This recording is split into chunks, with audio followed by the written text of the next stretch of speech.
par une nuit où la neige pouvait être mortelle, deux petites sœurs furent abandonnées à la mort dans un parc désaffecté. Couvertes de bleu, glacées, s'accrochant à une boîte à musique cassée, elles n'avaient aucune raison d'espérer jusqu'à ce qu'un millionnaire s'arrête, s'agenouille à leur côté et fasse une promesse qui allait tout changer. Le parc était à l'abandon depuis des années. Le carrousel se dressait, figé dans la rouille, ses chevaux peints à moitié enfouis sous des congères blanches. Les balançoires grinçaient sans but dans le vent, leurs chaînes raidies par la glace et dans l'ombre du portail brisé, deux petites silhouettes frissonnaient face à la tempête. Chloé Martin, à peine 8 ans, serrait sa sœur contre elle. Inès en avait 5, fragile comme un moineau, ses lèvres devenant bleues. L'anorak qu'elle partageait était fin et déchiré aux coutures, son rembourrage s'échappant comme des plumes sur la neige. Chloé enroula ses deux bras autour de la petite fille, essayant de la protéger du vent qui coupait comme du verre. La neige ne tombait pas doucement. Elle attaquait de côté, cinglant leur peau. Les lampadaires à l'extrémité du parc clignotaient. Mais ici, au cœur de ce lieu oublié, l'obscurité régnait. Chloé pressa sa joue contre les cheveux humides d'Inès et murmura « Reste éveillé, compte avec moi ». Sa voix tremblait, mais elle força le rythme. 1, 2, 3, la tête d'Inès dodelinait, ses petites mains agrippant une boîte à musique fissurée. Quand Chloé la remonta, la mélodie brisée reprenait péniblement une berceuse que leur mère chantait autrefois. Le son était faible, mais il leur donnait quelque chose à quoi se raccrocher dans le silence immense. La neige s'accumulait plus haut autour de leurs bottes. Les dents de Chloé claquaient, mais elle refusait de fermer les yeux. Quelque part au loin, les cloches d'un clocher sonnaient étouffées et lointaines. Ici, le temps s'était figé et deux petites filles étaient laissées pour disparaître dans la tempête. Le centre-ville d'Annecy scintillait sous les lumières de Noël, mais Sébastien Dubois n'en ressentait rien. Il conduisait seul, ses gants de cuir serrés sur le volant, le silence plus fort que les chants de fête s'échappant de chaque bar. Il aurait pu être au gala que son conseil d'administration attendait. Au lieu de cela, il s'était glissé dans la nuit comme un homme fuyant des fantômes. Il ne conduisait jamais aussi loin au nord, pas depuis la nuit où le tunnel avait emporté sa sœur Sophie, avalée par le verglas et les sirènes. Pourtant, ce soir, le vent l'avait poussé ici dans des rues oubliées près de la rivière. Les essuie-glaces luttaient contre la neige et puis il le vit. Une lueur dans la tempête, petite et désespérée. D'abord, il pensa que c'était un déchet emporté par le vent à l'entrée du parc, mais le faisceau de son phare l'attrapa. Une main d'enfant levait faiblement, serrant une minuscule boîte à musique qui brillait sous le givre. Sébastien freina brusquement, son pouce accélérant. Le parc semblait abandonné, englouti par le blanc. Pourtant, il le sentait, une vie fragile et déclinante. Il sortit, ses bottes s'enfonçant, son souffle formant un nuage dans l'air. Quelque part dans cette tempête, quelqu'un attendait un miracle. Le vent hurlait comme un animal alors que Sébastien s'enfonçait plus profondément dans le parc abandonné. Son souffle lui brûlait les poumons. Chaque expiration se suspendait comme de la fumée dans le noir. Il suivit le plus faible des bruits, des chaînes métalliques qui s'entrechoquaient, le grincement d'une balançoire cassée, jusqu'à ce que ses yeux se fixent sur un mouvement. Deux petites filles blotties à l'abri d'un toboggan rouillé. L'aînée tenait l'autre sur ses genoux, toutes deux enveloppées dans un manteau qui ressemblait plus à un chiffon. Leurs visages étaient pâles, leurs yeux grands ouverts avec l'éclat vitreux du froid. Sébastien ralentit, les mains levées, la voix basse. « Ça va, je vous vois, vous n'avez rien fait de mal. » L'aîné tressaillit, resserrant son étreinte autour de sa sœur. « Il a dit que c'était un entraînement, murmura-t-elle, à peine audible par-dessus la tempête. La discipline nous renforce. » Les mots le frappèrent comme un couteau. Il s'accroupit, gardant une distance respectueuse et ouvrit son anorak en laine. La bouffée de chaleur s'échappa dans la nuit. « Ceci vous tiendra chaud, dit-il doucement. Pas un piège, juste de la chaleur. » La plus jeune s'agita faiblement, agrippant une boîte à musique fissurée. La mélodie s'éteignit alors que ses petites mains tremblaient. Sébastien posa le manteau sur la neige, le faisant glisser vers elle, sans jamais quitter ses yeux. Pendant un long moment tremblant, elle le fixa, mi-méfiante, mi-désespérée. Puis, centimètre par centimètre, elle tira le manteau autour d'elle et de sa sœur, enroulant le tissu comme un fragile bouclier. La plus jeune toussa, les lèvres frémissantes. L'aînée dit enfin son prénom, la voix rauque. Chloé et elle c'est Inès. Sébastien hocha la tête, la poitrine serrée. Chloé, Inès, je m'appelle Sébastien et je vous promets que vous n'êtes plus seuls. Sébastien souleva doucement les deux filles, leur poids combiné plus léger que le manteau qu'il drapa sur elles.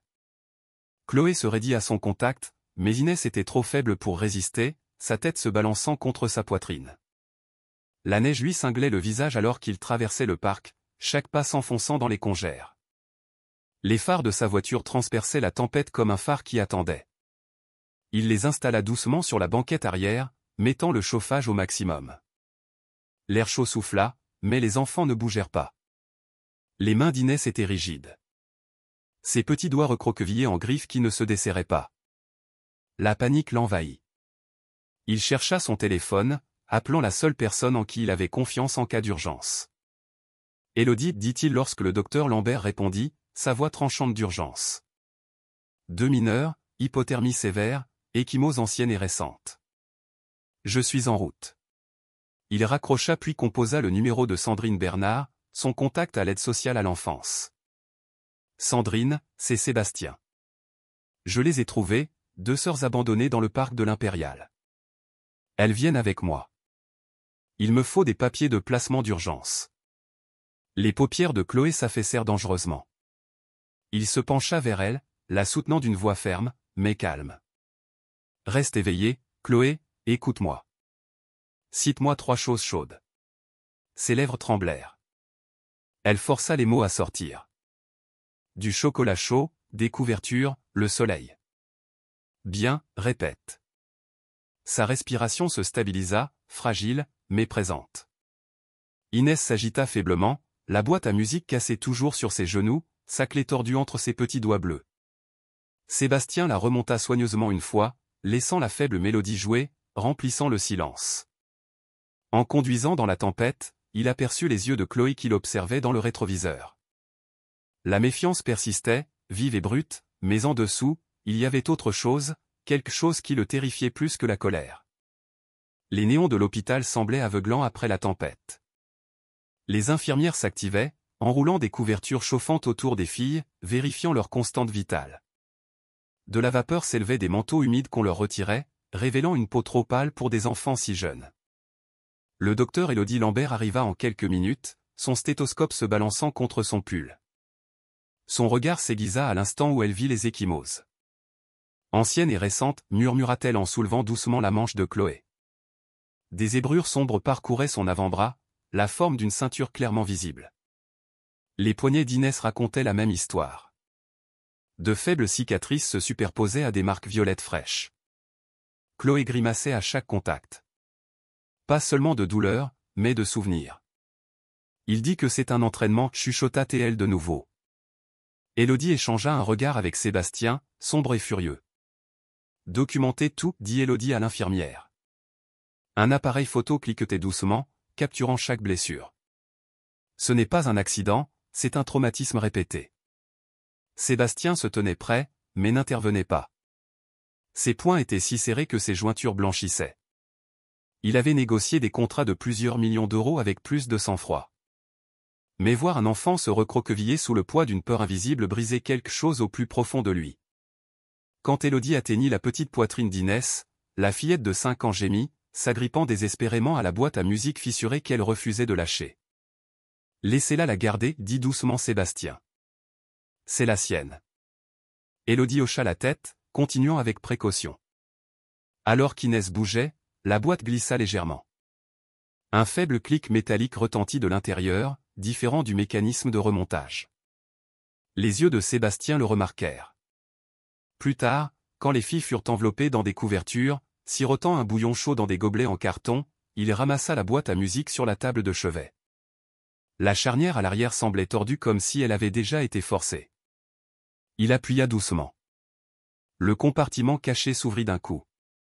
À l'intérieur, nichée entre les engrenages cassés, se trouvait une minuscule clé USB. Usée, rayée, mais intacte. Le souffle de Sébastien se coupa. Il regarda Chloé. Ses yeux vacillèrent de peur, mais aussi de défi. « C'est la preuve, murmura-t-elle. Je l'ai gardée en sécurité. » La chambre d'hôpital était silencieuse, à l'exception du doux bourdonnement des machines et du murmure de la neige derrière la fenêtre. Sandrine Bernard arriva, enfilant encore son manteau. Les joues rougies par le froid. Vous disiez avoir quelque chose? Sébastien hocha la tête, connectant la clé à un ordinateur portable de l'hôpital. Pendant un battement de cœur, l'écran resta noir. Puis un dossier apparut. Audio. Élodie jeta un coup d'œil à Sandrine avant d'appuyer sur lecture. La pièce se remplit d'un son qui fit geler l'air. Une voix d'homme pâteuse de colère. Tu crois que pleurer te rend forte? Pleure plus fort. Je vais te montrer ce que c'est être forte. Puis vint le claquement sec de quelque chose frappant la chair. Un sanglot étouffé d'enfant. Inès, sans aucun doute. De l'eau coulait en arrière-plan, comme un robinet laissé ouvert. Une autre voix gémit. S'il te plaît, elle ne peut plus respirer. Élodie ferma les yeux. La mâchoire de Sandrine se serra. Elle avait lu des centaines de rapports, mais un audio comme celui-ci. C'était brut, indéniable. Un autre fichier fut lancé. Cette fois, la voix de Stéphane Moreau, plus basse, moqueuse. Votre mère est partie. Je suis tout ce que vous avez. Vous apprendrez ou vous gèlerez dehors. Chloé se recroquevilla sur elle-même, les bras enroulés autour de sa sœur. Son visage ne changea pas, mais ses jointures étaient exsangues là où elle agrippait la couverture. La voix de Sandrine brisa le silence. C'est plus que suffisant pour déposer une demande de tutelle d'urgence et des accusations d'abus criminels. Il ne pourra pas s'en sortir. Élodie ajouta, son ton d'acier, les marques sur leur corps correspondent au son que vous entendez. Traumatisme à long terme. Il ne fera jamais passer ça pour de la discipline. Sébastien s'appuya contre le comptoir, essayant de ralentir sa respiration. Il s'était assis en face d'hommes d'affaires impitoyables, des hommes qui trichaient et détruisaient des vies pour le profit. Mais ça, c'était de la cruauté gravée dans la chair d'enfant. Il regarda Chloé puis Inès qui s'endormait d'un sommeil agité contre l'épaule de sa sœur. Elles n'y retourneront pas, dit-il. La voix basse, mais absolue. Sandrine hocha la tête. Je prépare la demande ce soir. Un juge peut la signer dès demain matin. Mais Sébastien, ce ne sera pas simple. Des hommes comme lui savent se cacher. Il a déjà échappé à des accusations. Alors, nous ne lui en laisserons pas l'occasion, répondit Sébastien. Ses yeux se posèrent sur la clé USB, toujours brillante dans le port. Cette fois, il fait face à quelqu'un qui ne baisse pas les bras. Pour la première fois, le regard de Chloé croisa le sien. Sa voix était à peine un murmure, mais elle porta « Tu resteras ». Sébastien n'hésita pas. Oui, je resterai. Dehors, le vent hurlait contre la vitre, mais à l'intérieur, pour la première fois cette nuit-là, il y avait un point d'ancrage. L'ascenseur glissa vers le haut, ses parois en miroir reflétant trois visages qui n'allaient pas ensemble. Un homme dans un manteau sur mesure, deux enfants enveloppés dans des couvertures d'hôpital, leurs yeux écarquillés comme s'ils étaient piégés dans un rêve auquel ils ne croyaient pas. Quand les portes s'ouvrirent, l'appartement terrasse se déploya comme un autre monde. Des baies vitrées du sol au plafond sur le panorama d'Annecy. Des lumières dorées scintillaient sur la rivière gelée. Les sols en marbre poli brillaient. Les canapés en cuir semblaient trop grands, trop parfaits, mais pour Chloé et Inès, c'était étranger. Inès serrait la boîte à musique comme une bouée de sauvetage. Chloé restait près de sa sœur, scrutant l'immensité de la pièce comme si des ombres pouvaient jaillir des coins. « Vous pouvez vous asseoir où vous voulez, » dit doucement Sébastien. Sa voix était chaleureuse, mais pas autoritaire. Aucun des deux enfants ne bougea. Un instant, Inès se laissa tomber au sol et rampa sous l'élégante table basse en verre. Elle se recroquevilla, la couverture autour de son petit corps tremblant. Chloé suivit, à moitié dessous, à moitié dehors, ses yeux fixés sur Sébastien comme pour le défier de s'approcher. Il se figea. Négocier des contrats de plusieurs millions d'euros, se tenir devant des sénateurs, affronter des concurrents. C'étaient des batailles qu'il connaissait. Mais cet enfant meurtri caché sous sa table, il n'avait pas de scénario pour ça. Lentement, il s'abaissa sur le tapis. Pas de costume, pas de distance, juste un homme assis en tailleur sur le sol à quelques mètres de là. « Il fait plus chaud ici, » murmura-t-il, désignant la cheminée qui crépitait déjà. « Mais vous n'avez pas à bouger tant que vous n'êtes pas prête. » La bouilloire siffla faiblement dans la cuisine. Sébastien se leva seulement pour verser de l'eau chaude dans des tasses, remuant du chocolat chaud jusqu'à ce que la vapeur monte en douces volutes. Il posa les tasses par terre à côté de la table, en prenant soin de ne pas les pousser trop près. Pendant un long moment, rien ne se passa. Puis une petite main sortit de dessous le verre, celle de Chloé. Elle tira une tasse sous la table. Inès suivit, de minuscules doigts s'agrippant à la chaleur. Sébastien se rassit sur le canapé, observant sans observer. Il n'insista pas. Il ne fit pas de leçon. Il resta simplement là, la lueur du feu se reflétant sur les vitres. Le bourdonnement de la ville au dehors, adouci par la neige. Les yeux de Chloé se posèrent sur lui une fois, la méfiance vive, mais plus douce qu'auparavant. Elle ne parla pas, mais elle ne se détourna pas non plus. Pour la première fois depuis qu'il les avait trouvés, Sébastien le sentit. Pas de la confiance, pas encore, mais sa faible esquisse. Un pont fragile tendu à travers le silence et il sut que tout ce qu'il avait à faire maintenant était de ne jamais le laisser s'effondrer. Le matin arriva, assourdi. La ville étouffait sous une autre couverture de neige. L'appartement semblait calme, trop calme, comme si la tempête extérieure s'était glissée à l'intérieur et avait volé tous les sons. Sébastien se déplaçait sans bruit, préparant des œufs que les enfants ne touchèrent pas, se versant un café qu'il sirota à peine. Chloé était assise près de la fenêtre, les genoux ramenés contre sa poitrine, regardant les flocons glisser sur la vitre. Inès avait de nouveau rampé sous la table basse. La boîte à musique remontait sa berceuse cassée. Quand l'interphone sonna, la poitrine de Sébastien se serra. Il n'attendait personne. La sécurité aurait dû filtrer les visiteurs. Il alla jusqu'à la porte, vérifia l'écran. Rien, juste de la statique. Un filet de malaise parcourut son échine. Il ouvrit la porte lentement. Le couloir était vide, moquetté et silencieux. Mais sur le paillasson reposait un unique morceau de papier plié, les bords humides de neige fondue. Pas d'enveloppe, pas de nom, juste un bout de papier déchiré à la hâte. Il s'accroupit, le ramassa. 4 mots griffonnés à l'encre nerveuse. Elles sont à moi. Ne joue pas au héros.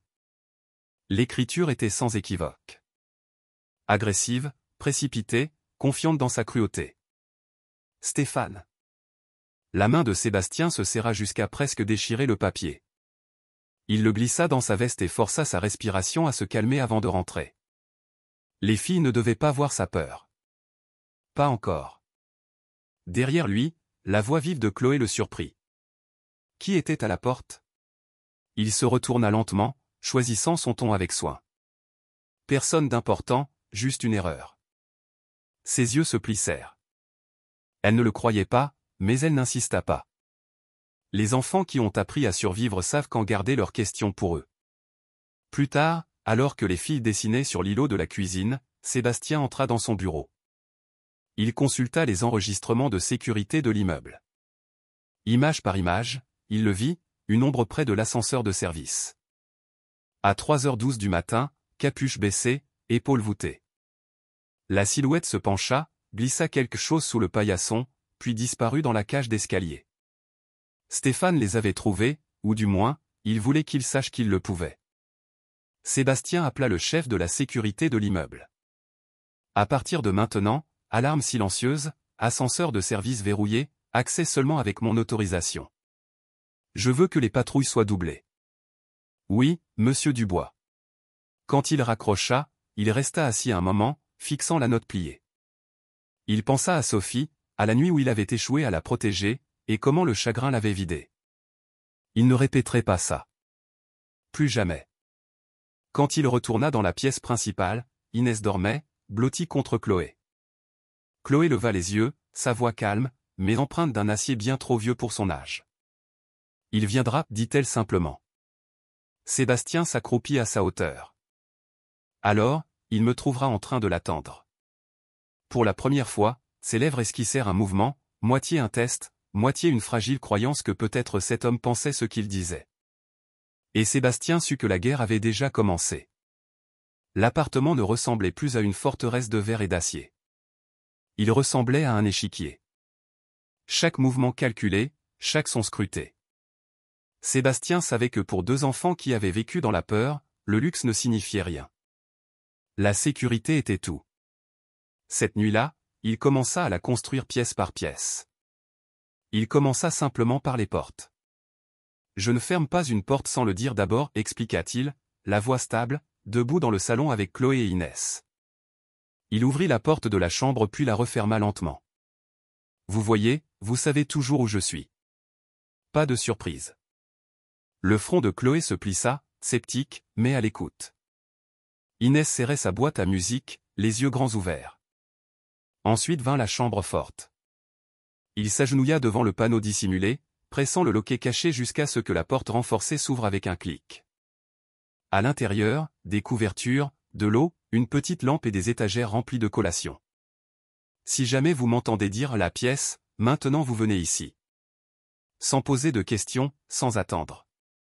Chloé testa la poignée, la fermant puis l'ouvrant à nouveau. Ses lèvres tremblèrent, mais elle hocha la tête. Inès se glissa à l'intérieur, se blottissant sur une couverture comme si ce petit espace clos avait plus de sens pour elle que le vaste appartement. Plus tard, Sébastien introduisit le rituel des 3 choses chaudes. Il en fit une habitude avant de dormir. Dites-les à voix haute. N'importe quoi qui vous fait vous sentir en sécurité. Inès murmura, chocolat chaud, un ours en peluche, la boîte à musique. Chloé hésita, puis marmonna une couverture, le feu, le soleil. Chaque soir, la liste s'allongeait. Parfois Sébastien se joignait à eux, ajoutant l'odeur des crêpes ou la neige quand elles scintillent. Inès gloussa une fois, une seule fois, mais c'était suffisant pour lui rappeler que le rire vivait encore en elle. L'appartement lui-même commença à changer. Des chaussettes pendaient au-dessus de la bouche de chauffage, séchant dans le courant chaud. Une rangée de crayons de couleur roula de la table basse, laissant des traînées de couleurs sur son tapis autrefois immaculé. L'air ne sentait plus le bois ciré et le parfum d'agrumes, mais la vapeur de chocolat et les guimauves fondantes. Sébastien s'asseyait par terre avec elle, dessinant des maisons de travers et des bonhommes allumettes avec des têtes surdimensionnées. Chloé corrigeait ses lignes avec un petit froncement de sourcils, mais elle ne repoussait pas sa main. Il fredonnait doucement en gribouillant des cœurs. Quand le feu crépita dans l'âtre, Sébastien jeta un coup d'œil aux filles, blotties ensemble sous une couverture. Pour la première fois depuis des années, son appartement n'était pas silencieux. Il était vivant, fragile, oui, temporaire peut-être, mais vivant. Et pour l'instant, c'était suffisant. La neige continuait de murmurer contre les hautes fenêtres, un sifflement constant qui remplissait le silence entre les respirations. La cheminée rougeoyait, projetant de longues ombres sur les murs de l'appartement. Chloé était assise en tailleur sur le tapis. Inès s'endormit sur ses genoux, la boîte à musique serrée dans ses petites mains. Elle ne regardait pas Sébastien, mais il sentait ses yeux se tourner vers lui de temps en temps, prudent, calculateur. Il posa le livre qu'il faisait semblant de lire. Pendant des heures, il avait laissé le crépitement du feu faire la conversation. Mais le regard de Chloé, vif, méfiant, tira de lui quelque chose qu'il n'avait pas.